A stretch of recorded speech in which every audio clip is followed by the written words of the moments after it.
Hello everyone, welcome back to another video. So in this video I'll tell you how to make your iPhone vibrate on silent mode. There are many situations where you don't want your iPhone to ring or make other distracting noises. This can be a courtesy to those around you, or you yourself may simply you not want to hear your phone. For these times you can keep your iPhone completely silent, or you can set your iPhone to vibrate while silent. Even if you don't want to your iPhone make noise, you may still need to answer calls and texts. This is where vibration comes in. Having your iPhone vibrate for incoming calls and texts is a subtle way to notify.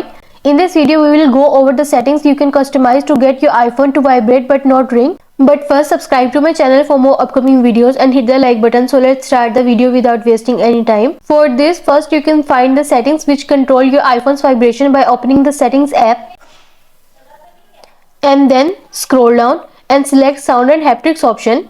Next, to make your iPhone vibrate when the ring or silent switch is set to silent, look under the system sound and haptics and then turn toggle on the switch system haptics to play haptics in silent mode. You will also find the various settings that can control the sound that will happen when you get a phone call, text, voicemail or new email. You can also choose sounds for calendar and reminders alerts. For each of these settings that you want to vibrate, tap on it to check if the vibration is enabled. For example, tap on ringtone. Now at the top, tap on haptics.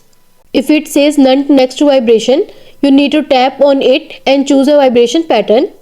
And you are done. I hope these solutions will help you how to make your iPhone vibrate on silent mode, and also let us know in the comments below if you have any questions. Thanks for watching. See you in the next video.